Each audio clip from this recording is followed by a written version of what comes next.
The great chamber of the Galactic Council was alive with noise. Lights from 100 star systems glowed on the tall crystal walls, and voices of powerful species echoed in the vast hall. Alien leaders sat on floating seats, their faces full of pride and superiority. They had gathered to discuss a new species, the humans of Earth. From the first moment, the meeting was filled with mockery. A reptilian warlord clicked his sharp teeth together, his deep voice rumbling. Humans? They are fragile.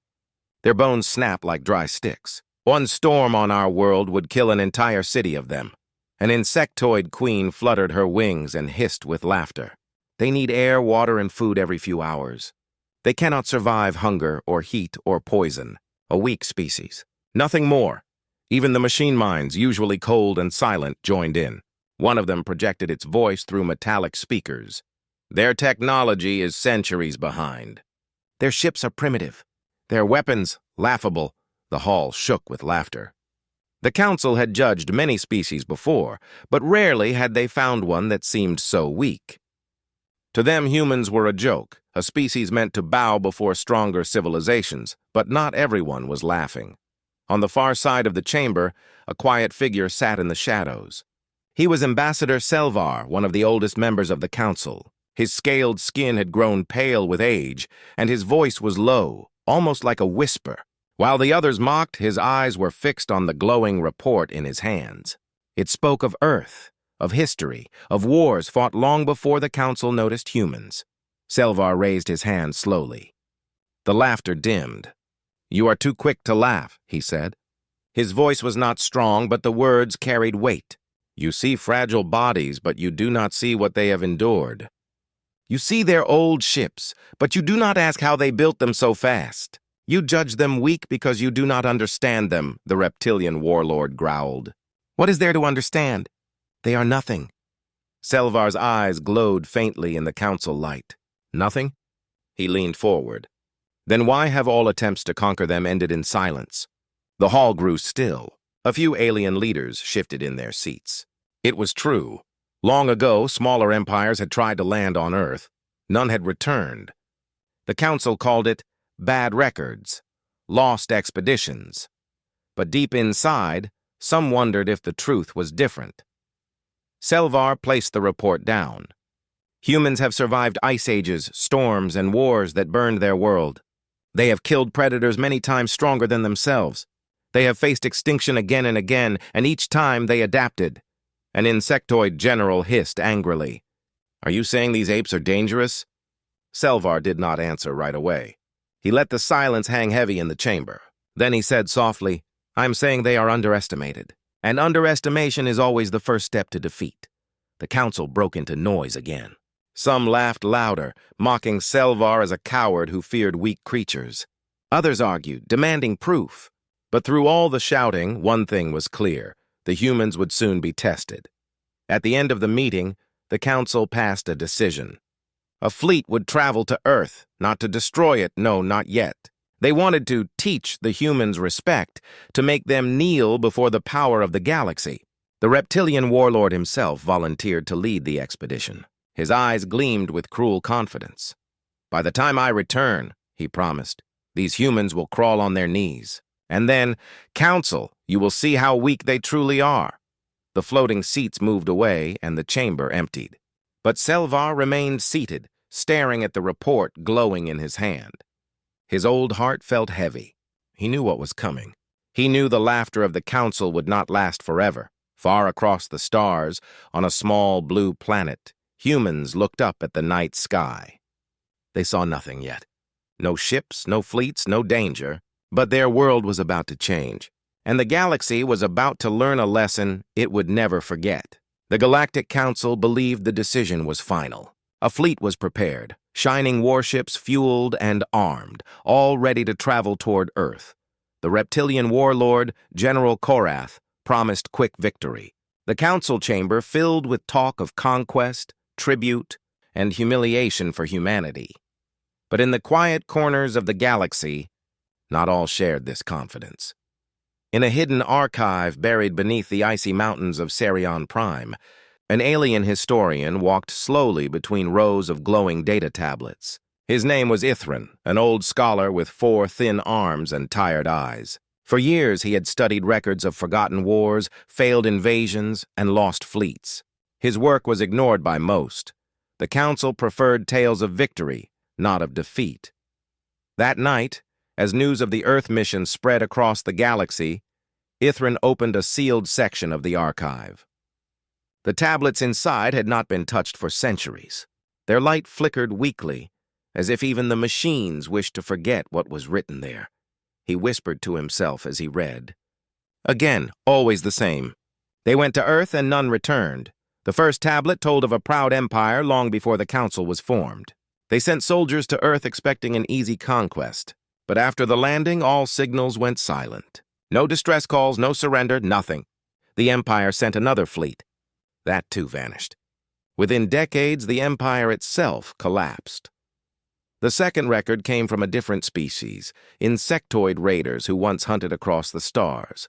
They tried to use Earth as a breeding ground, releasing swarms of their larvae on the planet. Yet within weeks, the larvae died. Disease? Resistance? No one knew. The survivors fled in panic, leaving behind only a warning carved into metal. "Do not return to this cursed world." Ithran turned to another tablet. This one chilled him the most. It spoke of a machine race, powerful and cold. They attempted to strip Earth for its metals and fuel, but strange malfunctions spread among their ships. Their machines went dark, their codes corrupted. Witnesses described humans using fire, stone, and primitive weapons to fight back, yet somehow the machines fell. The final record ended with a simple line. "We underestimated them." Ithran's eyes narrowed. Why had the council hidden these records? Why was no one willing to speak about these old warnings? He tapped the data tablet, watching the faint light pulse. He could almost hear voices whispering in the empty archive. Do not make the same mistake. But the council had already chosen its path. Across the galaxy, preparations for invasion continued. The fleet that General Korath commanded was the largest seen in decades. Thousands of soldiers, engines burning bright, weapons polished to perfection. To them, Earth was nothing more than a small world with primitive defenses. An easy victory. A demonstration to remind the galaxy of council power. Ithran sent messages, desperate to warn them. He spoke of the lost fleets, the failed invasions, the curses written in history. But his words were ignored. Some officials laughed at him. Others silenced him, claiming he spread fear and lies. The council did not want to hear the truth. Meanwhile, far away on Earth, the humans lived their lives unaware. Cities bustled with noise and light. Children played in the streets. Soldiers trained with old weapons, never knowing that far beyond the stars, an army was preparing to descend upon them. But a strange feeling hung in the air. Some humans looked to the night sky with unease, as if sensing they were being watched. Stories spread of strange objects seen moving above the clouds, lights vanishing into the dark. Pilots reported radar signals they could not explain. And in their dreams, some people swore they heard whispers of war. Back in the archive, Ithran stood before the last tablet. His voice trembled as he read the words carved long ago. They look weak, but weakness is their mask. They bleed, yet they rise. They fall, yet they fight again. No predator can break them, no conqueror can chain them. Fear the world of humans, for they are not prey. They are survivors. He knew then that General Korath's fleet was marching toward disaster. The council's laughter would soon be replaced with silence. And humanity. Humanity was about to face the stars for the first time, not with fear, but with fire. The stars above Earth looked peaceful that night. Cities glowed with yellow lights, oceans reflected the silver moon, and people carried on with their ordinary lives. No one on Earth knew that far beyond the atmosphere, in the deep silence of space, an alien fleet had arrived. General Korath stood inside the command bridge of his flagship. The windows stretched wide, showing the blue and white planet turning slowly below. He licked his sharp teeth and spoke with cruel confidence. "Look at them," he growled. "So fragile. A single strike will bring them to their knees." Around him, his officers laughed. The fleet was massive. Hundreds of ships armed with weapons strong enough to shatter moons. Against such power, Earth looked defenseless. Human satellites were primitive, their space stations tiny. Not a single warship waited in orbit. To Korath and his soldiers, it was a hunt, not a war. "Prepare the descent," Korath ordered. "We will make them bow before the sun rises." The fleet moved into formation. Engines burned like falling stars as the first ships entered Earth's orbit. Shadows of enormous vessels crossed the sky. On the ground, humans looked upward in shock. At first, they thought it was meteors, but soon the shapes grew larger, darker, unnatural. Sirens wailed across cities. Governments scrambled in confusion. Military forces rushed to alert. Radio chatter filled the air. "Unidentified objects entering atmosphere." "Repeat, unidentified objects, hundreds of them." Panic spread. Crowds filled the streets. Families ran to shelters. Soldiers loaded old tanks and rifles, their hands shaking but their eyes burning with determination. From the skies came the voice of the invaders.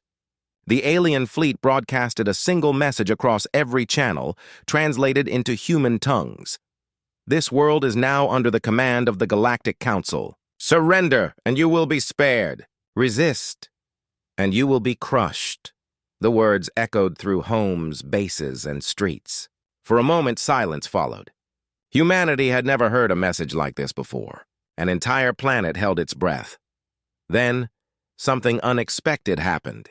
Instead of fear, anger erupted. Instead of surrender, defiance rose. In one city, a soldier spat at the sky. In another, civilians raised their fists and shouted. Across the world, people refused to kneel. On the bridge of his flagship, Korath narrowed his eyes. "Fools," he muttered. "They dare to resist?" He raised his clawed hand. "Begin the strike." Alien weapons lit up the night. Beams of fire cut across the atmosphere, striking military bases, power grids, and airfields. Explosions thundered. The earth shook under the force of alien might. But humanity did not break. Where one base was destroyed, another prepared its defenses. Where one city fell silent, another city lit up with resistance. Fighter jets screamed into the air, launching missiles at ships far stronger than themselves. Tanks rolled onto streets, firing upward with shells that barely scratched alien armor. Civilians, armed with nothing but courage, formed lines of defense in neighborhoods.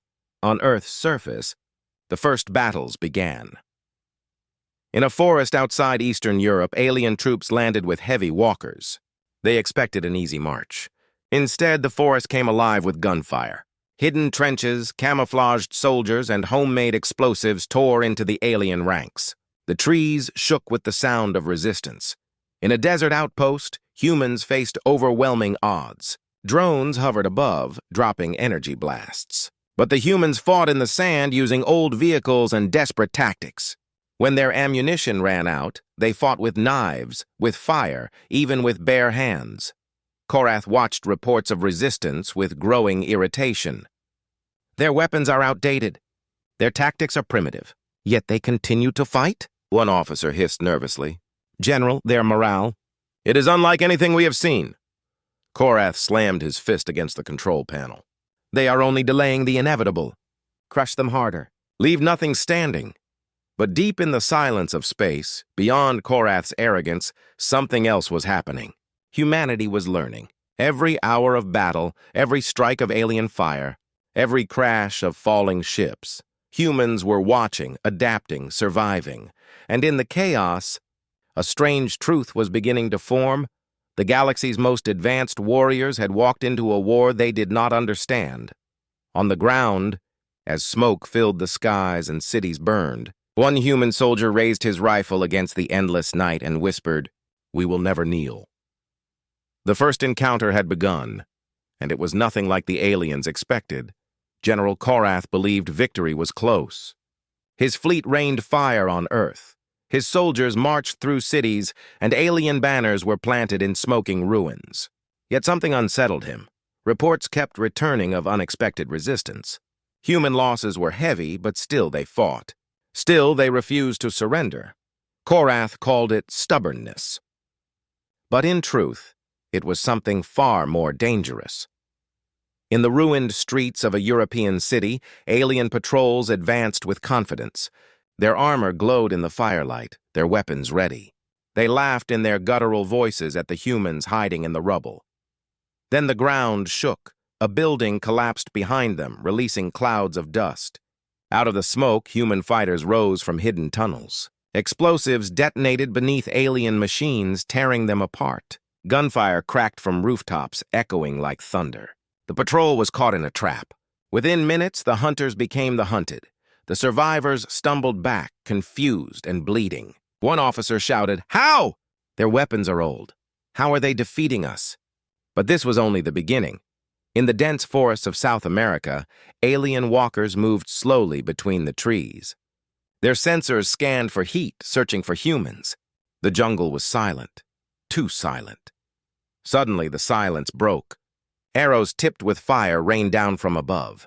Traps made of steel cables snapped tight around the walkers' legs, pulling them into the mud. Explosives hidden in the soil erupted, blasting the machines apart. From the shadows, soldiers and civilians alike attacked with fury. The jungle itself seemed to fight for humanity. The aliens had expected open battles. Instead, they faced a war of shadows, of ambushes, of cunning. Korath slammed his claws on the command table. "These apes fight like animals.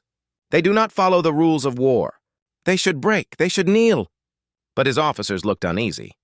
Reports flooded in, convoys destroyed, troops vanishing in mountains, entire squads lost in underground tunnels. Everywhere the aliens marched, the humans struck from the darkness. In Asia, entire cities turned into fortresses. Streets were blocked with rubble. Rooftops became sniper nests. Windows became holes for rockets. Even when alien ships leveled buildings, survivors crawled out of the dust and kept fighting. Mothers, fathers, children, all joined the resistance. One alien captain stared at his battlefield report and whispered in disbelief, "They fight even when they are certain to die." On Earth, fear turned into unity. For the first time in history, nations that once mistrusted each other stood together. Armies shared resources, scientists traded secrets, leaders coordinated their people. The whole planet became one vast defense. In Africa, desert tribes guided soldiers through hidden valleys, striking alien supply lines. In the frozen north, villagers armed with hunting rifles and firebombs destroyed alien outposts. Everywhere, the pattern was the same. The humans refused to break. The aliens grew nervous. They had fought countless wars before, but never against an enemy like this. Other species surrendered when outnumbered. Other worlds collapsed after the first strike. But these humans, every attack only seemed to make them fight harder. Korath stood on the bridge of his ship, watching Earth spin below him. His sharp teeth clenched in frustration. "Why will they not yield?" he roared. An older officer spoke carefully. "General, perhaps we misunderstood them. They are not fighting to win. They are fighting to survive. That is why they cannot be broken." Korath snarled, but deep inside, doubt crept into his mind. He had promised the Council an easy victory. Yet the longer the war dragged on, the more dangerous humanity became. On the battlefield, a human commander stood before his soldiers in the ruins of a city. Smoke rose around them, the ground littered with shattered alien machines. His voice carried across the broken streets. "They thought we would bow," he shouted. "They thought we would fear them. But we are still standing. We are still fighting. And we will show them we are not prey. We are not weak. We are human!" A cheer erupted, echoing through the ruined city. The war was far from over. The aliens still had fleets, weapons, and armies beyond anything Earth had ever seen. But they had made a mistake that would cost them dearly. They had underestimated humanity, and the battlefield was proving it. In the beginning, the war against Earth was seen as a joke. To the galaxy, humans were only fragile apes on a small blue planet. But as weeks passed, the tone began to change. Whispers spread through the trading stations. Merchants who once mocked humans now lowered their voices when speaking of them.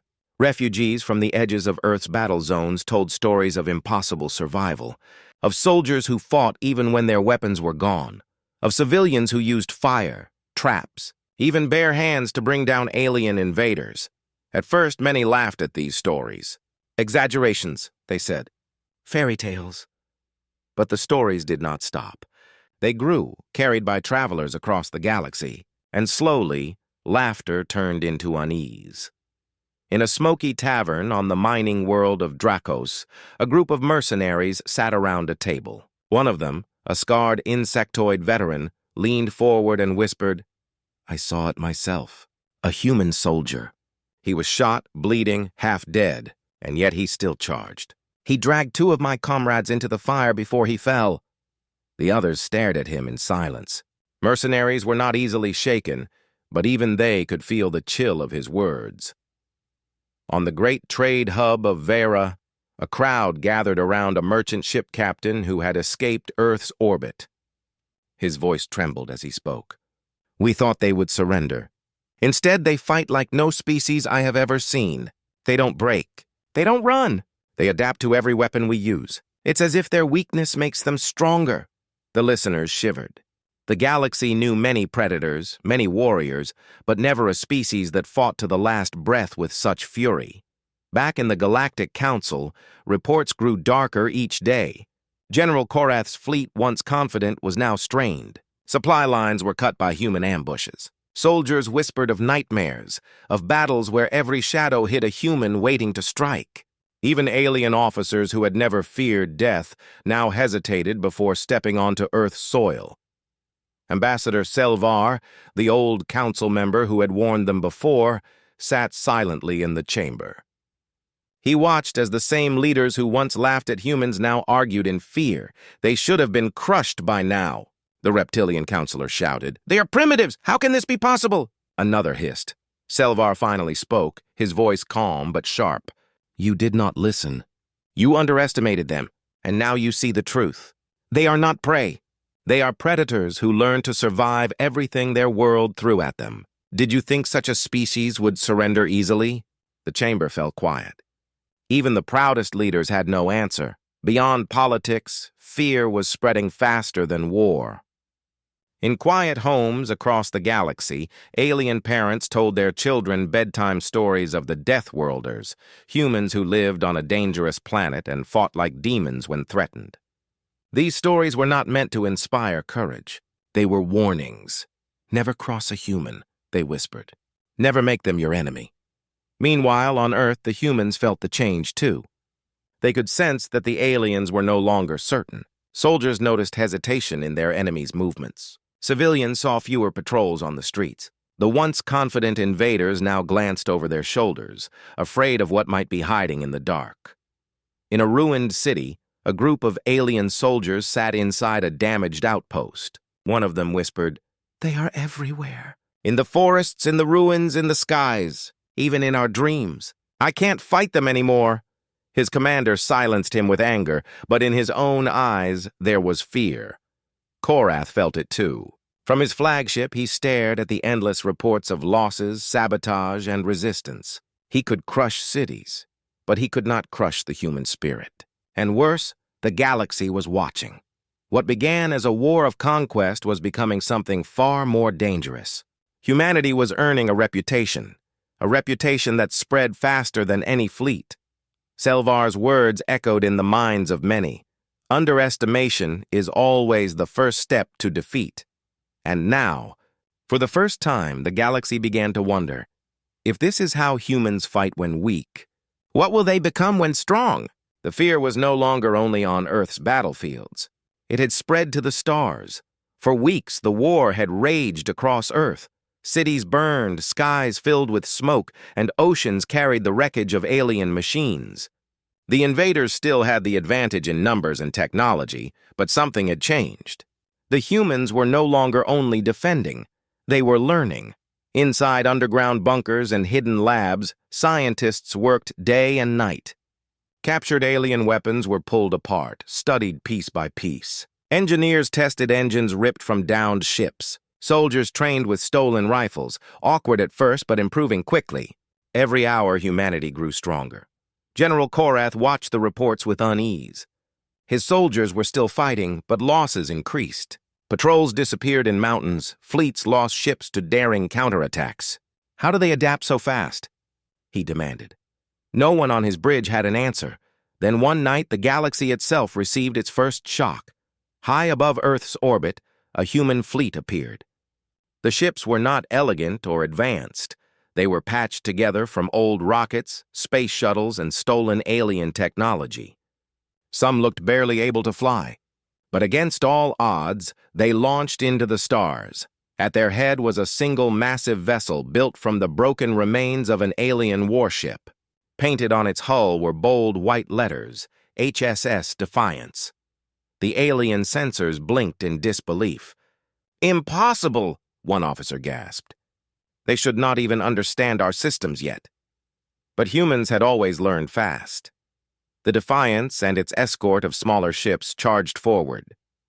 Missiles streaked through space, human pilots screaming war cries as they dived straight into the enemy fleet. Korath's armada was larger, stronger, but the humans fought with reckless courage. One alien cruiser reported being boarded. Human soldiers in patched armor stormed the corridors, fighting hand-to-hand with claws, knives, and stolen rifles. They moved like shadows, each step echoing with defiance. Across the galaxy, news spread like fire. Humanity had left their world and struck the invaders in space. In a council chamber far away, silence filled the room as the reports arrived. The same leaders who once laughed at humans now stared at the glowing screen in disbelief. "They should not be able to do this," whispered one counselor. "But they were doing it."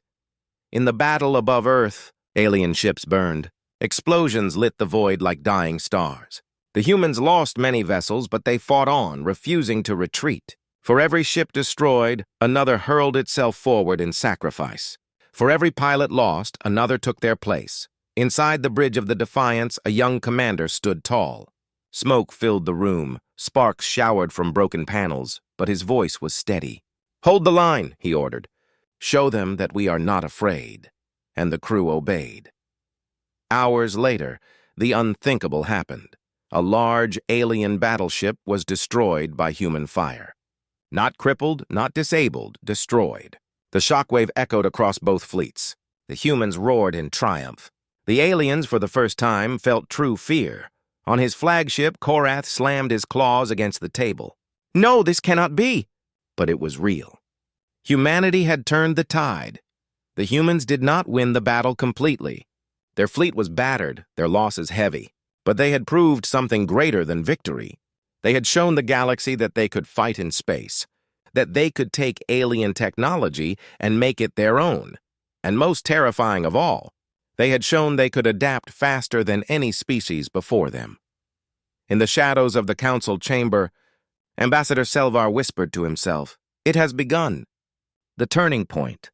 They will never be underestimated again."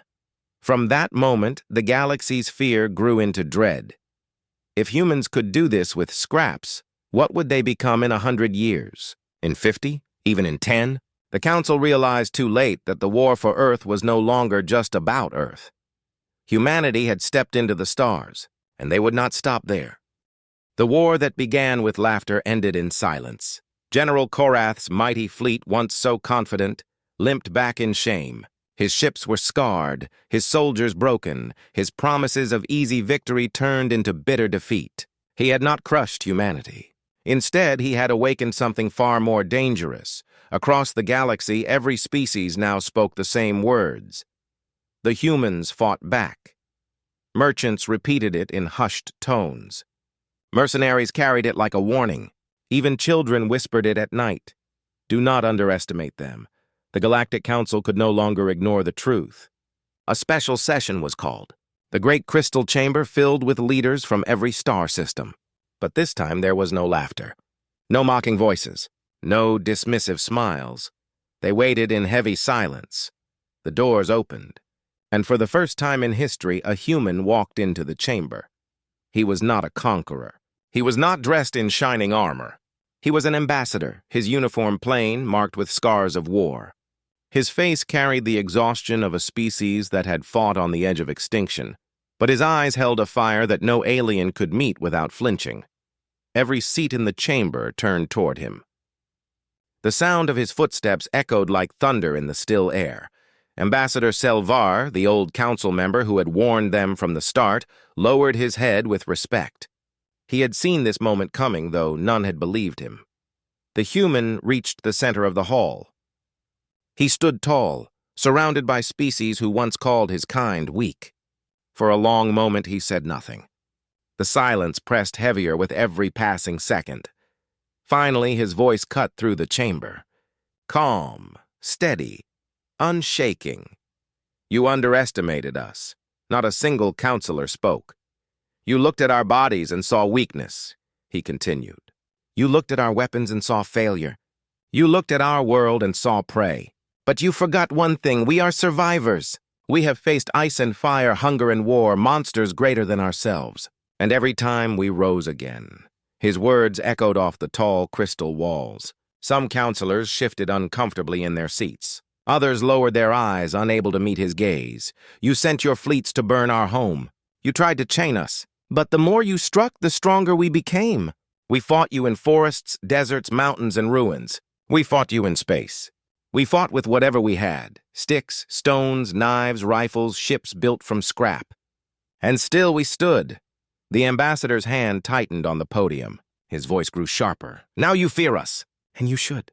But we do not come here for revenge. We do not come here to conquer.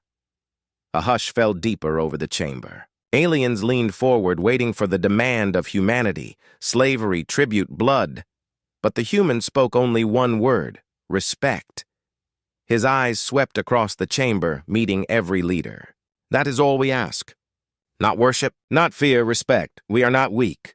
We are not prey. We are human, and you will never forget it again. The silence that followed was heavier than any battle. No laughter, no mockery, only the quiet realization of what humanity had become. Ambassador Selvar's voice finally broke the stillness. I warned you, he said softly, almost to himself. Underestimation is the first step to defeat. The session ended with no more words. One by one, counselors left their seats in silence, their minds shaken. The galaxy itself had changed in that moment. Humanity was no longer a footnote in history. They were a force. As the human ambassador walked out of the chamber, his shadow stretched long across the crystal floor. It was not the shadow of weakness. It was the shadow of a new power rising in the stars, a power the galaxy would never laugh at again.